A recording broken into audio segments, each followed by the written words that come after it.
महान हिंदू राजपूत सम्राट पृथ्वीराज चौहान का नाम इतिहास की किताबों में अमर हो गया है। वह वही थे जिन्होंने इस्लामी विजेता मोहम्मद गोरी के खिलाफ संघर्ष किया था। लेकिन हम यह नहीं जानते कि इससे बहुत पहले, यहाँ तक कि उनके दादा अर्नोराजा ने भी तुर्की आक्रमणकारियों से लड़ाई की थी और उन्हें कुचल दिया था, जो भारत में अपने लिए एक साम्राज्य को मजबूत करने की कोशिश कर रहे थे। ये कहानी है चौहान राजपूत वंश या चाहमान वंश के उस महान शासक की। तुर्कों की महत्वाकांक्षाओं को कुचलने वाला राजा चौहान राजपूत अर्नोराजा चौहान था। पृथ्वीराज चौहान के दरबारी इतिहासकार जयानक के अनुसार अर्नोराजा के हाथों तुर्कों की पराजय के उल्लेख मिलते हैं।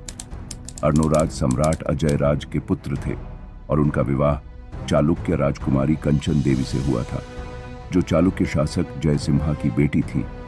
उन्होंने अपने शासनकाल में मालवा के परमारों और दिल्ली के तोमरों को हराया और अपने चौहान साम्राज्य की सीमा को उत्तर प्रदेश के बुलंदशहर तक बढ़ाया। 1145 ईस्वी में गजनी के मुस्लिम सुल्तान बहराम शाह ने अपने पूर्वज महमूद गजनी की तरह हिंदू मंदिरों को लूटने और हिंदुओं का धर्मांतरण के ख्वाब से अपनी विशाल सेना के साथ चाहमना क्षेत्र में प्रवेश किया।